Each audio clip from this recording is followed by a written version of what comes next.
I got this message. Then after a couple of hours, I got this one right here. I got this one. Wow, it's really the bow to the wow, creeping and crawling. Yeah, I was really happy when I got this one right here, and this one nearly gave me a heart attack. Okay, cool.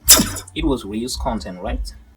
You are watching this video because you want to solve reused content on the channel that you are trying to monetize, or maybe you want to learn how to avoid reused content, or you want to prepare yourself how to solve reused content in case you turn out to be a victim of that.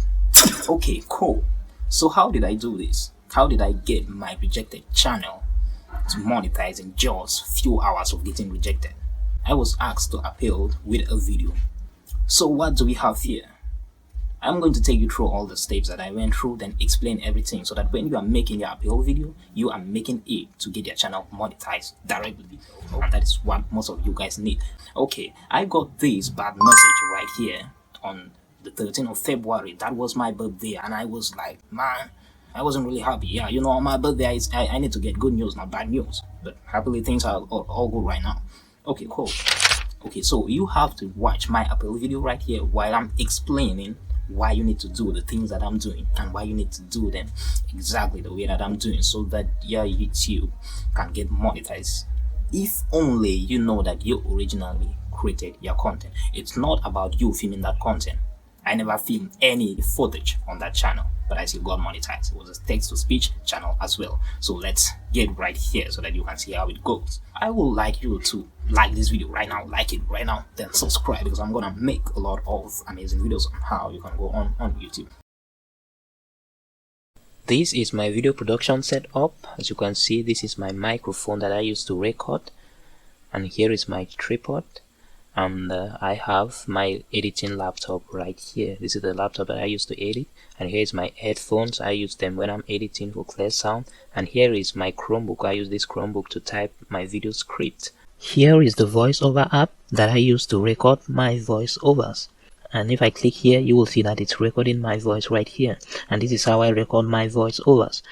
Okay, you see, I had to show them my recording app. I had to show them my voiceover app, telling them that this is the voiceover app that I use to record the voiceovers on my video, so that they will understand that the voiceovers on my video are not someone else's. So even though it's a text-to-speech, even though the voiceovers are text-to-speech, I just have to show them that this is what I'm doing right here, and I had to show them all my computers, my microphone, so that they will know that I'm a content creator. I really have the stuff to do the work, you understand? Okay, so you're gonna check this one again right here. So for video editing, I use this software, which is Share Filmora. If you look right here, you will see the project of the videos that I create, which is the editing progress of the videos that I create. You can see all the projects right here, even though the old videos are not here, but the recent videos that I edited are right here. I will just open one project right here. Let me open another project right here. Okay, here is another project. These are the projects of the recent videos that I have been uploading. So you can see this is my voiceovers, the voiceovers that I recorded on these videos, and this is my free soundtrack right here.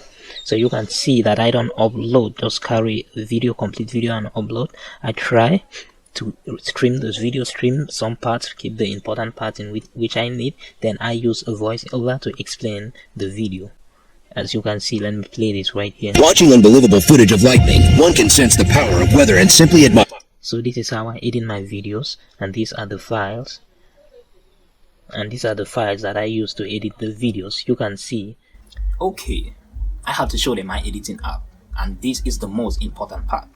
This is the most important part. I had to show them all the recent project files of the videos that I've been editing. Then I had to get into the video, into the editing app, editing process itself, then show them how I edited everything, show them how I added my voiceover, show them how I added my soundtrack, show them how I trimmed part of that video. And that was very important for them so that they will easily understand. Okay, and that was the editing part. Check on another one right here. Okay, and for Photoshop, I use Photoshop to create my thumbnails. If you look at my thumbnails, you will see. So I just want to show how I attach every single thing on this Photoshop. I want to show you that I work everything by myself. You can see each attachment right here, which is separately. Okay, I had to show them how I create my thumbnails. That's very important as well. So I had to show them how I attach each of my thumbnails. So I had to show them the editing process of the recent videos on that channel and show them the editing thumbnail process of the recent thumbnails on that channel. I had to show how I attach everything on my thumbnail, show them that I'm making these thumbnails myself on Photoshop. You understand what I'm saying, right? Another one right here. And if you come on into my folders right here, if I come to videos, you will see a lot of folders right here, which are the different videos that I create. Okay, you will see like the recent videos that I uploaded about legs, 6 legs. You will see the folder right here. I don't have the recent project of this video because this video I edited the video long time ago, but I still have the project files right here. You can see all the files that I gathered, all the medias that I gathered to make up that videos. I don't upload anyone's content without making a lot of changes, without adding additional value, educational value into that content. So you can see here is my voiceover, the voiceover that I recorded to work on this video. 6 deadliest lakes in the whole world. In this dangerous world that I recorded, and here are the files that I made up to work on this video. And if you check right here, this is the complete video when I finish. 6 deadliest lakes in the whole world. In this dangerous world that we live in, piece of a white cloud to the ground remains under 15%. So that is how I make my videos.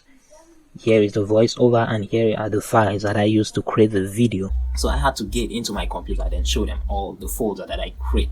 All these folders I create, and I'm creating different types of videos. I had to create each folder. So I had to check on a folder of the recent video that I uploaded, then I get into that folder and I show them all the stuff that I used to make up that video. I show them the images, show them the media files, and I show them my voiceover. So I play the voiceover separately, then I play the video after the video is being edited, and that was very important.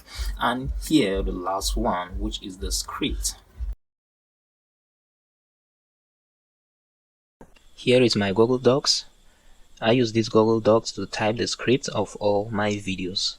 I type all the scripts right here, then I use them to make voiceovers for my videos. I'm signed into my Google account. I'm signed into my Google account right here. Wow, they are really serious about script of your videos this time.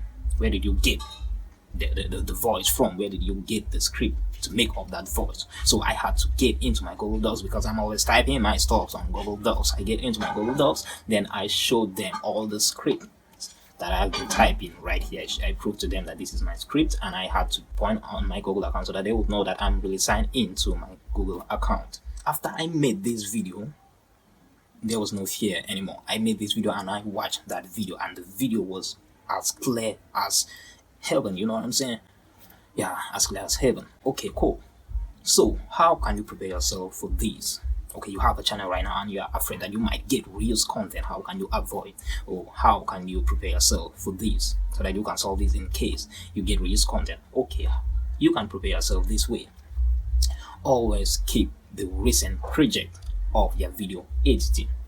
Always keep the files in which you use to edit each video in its folder. Always keep the recent Photoshop editing process, so that in case you get this stuff that I get right here, get this message, annoying message right here, you're gonna gather all that stuff the same way that I gathered mine right here. I gathered mine because I have been keeping all the stuff right here. And that was it. You know what I'm saying?